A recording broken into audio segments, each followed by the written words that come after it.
শহরের এক কোণে ছোট এক সিলতে ঘরে থাকতো তরুণ ইউসুফ। পেশায় সে ছিল এক সাধারণ কালিগ্রাফার। কাঠের টুকরো আর সস্তা কাগজের পরম মমতায় আল্লাহর নাম লিখত সে। তার হাতের লেখা ছিল চমৎকার, কিন্তু বাজারে তো কেনার মতো মানুষ ছিল খুব কম। অভাব ছিল তার নিত্যদিনের সঙ্গী, কিন্তু ইউসুফের চেহারায় সবসময় লেগে থাকতো এক অদ্ভুত প্রশান্তি। তার মা প্রায় বলতেন, ইউসুফ, আলহামদুলিল্লাহ বলতে কখনো কৃপণতা করিস না বাবা। আল্লাহ যখন দেবেন তখন তোর হাত ছোট মনে হবে না।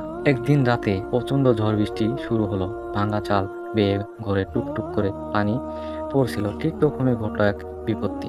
বাতাস লেগে ঘরের একমাত্র তেলের প্রদীপই টেবিল থেকে পড়ে ভেঙে গেল। চারদিকে গুটগুটে অন্ধকার। ইউসুফ অন্ধকারে হাঁটতে একটি দেশলাই খুঁজে পেল ঠিকই, কিন্তু চালানোর মতো প্রদীপ বা মোমবাতি আর অবশিষ্ট ছিল না। এমন পরিস্থিতিতে আমরা হয়তো অনেকেই হতাশ হয়ে পড়তাম, কিন্তু ইউসুফ তা করলো না। সে অন্ধকারে জায়নামাজ বিছিয়ে নামাজে দাঁড়ালো।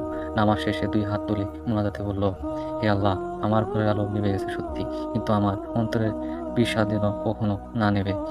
আপনি তো একমাত্র আলোদানকারী। ঠিক সেই মুহূর্তে দরজায় কেউ কড়া নাড়ল, খটখট। এই দুর্যোগে কে আসতে পারে? ইউসুফ অবাক হয়ে দরজা খুলতে দেখলো এক বৃদ্ধ পথিক বাইরে বিছেন। বৃদ্ধ কাঁপুনো কণ্ঠে বললেন, বাবা, আমার গাড়ি চাকা কাদায় আটকে গেছে। এই ঝড়ে মাথা গুজার একটু ঠাই আর একটু আলো কি পেতে পারি? ইউসুফ বিনীতভাবে বলল, আসুন চাচা যান, কিন্তু আমার ঘরে কোনো আলো নেই, প্রদীপটি একটু আগেই ভেঙে গেছে। বৃদ্ধ মুচকি হেসে তার পকেট থেকে একটি সুগন্ধি মোমবাতি বের করে ইউসুফের হাতে দিলেন। বললেন, এটি জ্বালাও বাবা। মোমবাতিটি জ্বালাতেই পুরো ঘর এক সুগন্ধি ও সুবাসে সিদ্ধ আলোয় ভরে গেল। আলো পেয়ে ইউসুফ আর বসে রইল না। সে বৃদ্ধর জন্য এক গ্লাস পানি এনে দিয়ে নিজের ভাঙা টেবিলটিতে গিয়ে বসলো। এই আলোটুকু নষ্ট না করে সে একটি বড় ক্যানভাসে সূরা আর রহমানের একটি আয়াত লিখতে শুরু করলো। ইউসুফ যখন লিখছিল তার পুরো মনোযোগ ছিল কেবল সেই অক্ষরের ভাঁজে। সে ভুলে গিয়েছিল তার পেটের কথা, ভুলে গিয়েছিল ঘরের ছাদ দিয়ে পানি পড়া শব্দ। তার হৃদয়ের সমস্ত ভালোবাসা ঢেলে সে আল্লাহর কালাম ফুটিয়ে তুলছিল।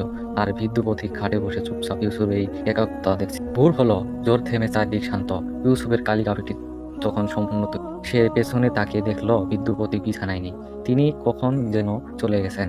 ইউসুফ কিছুটা লজ্জিত হলো। সে যেন মেহমানকে বিদায় জানাতে পারেনি।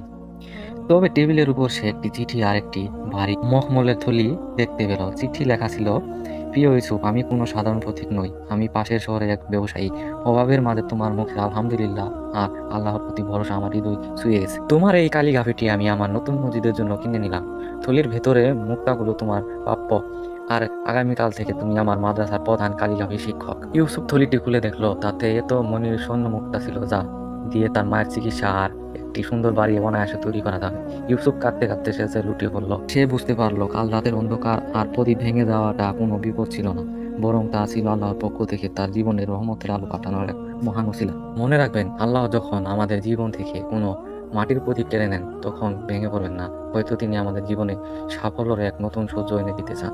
ভিডিওটি ভালো লাগলে অবশ্যই লাইক, কমেন্ট, সাবস্ক্রাইব করে পাশে থাকা বেল আইকনটি বাজিয়ে দিবেন, যাতে পরবর্তী ভিডিও সবার আগে আপনাদের কাছে পৌঁছায়। ধন্যবাদ।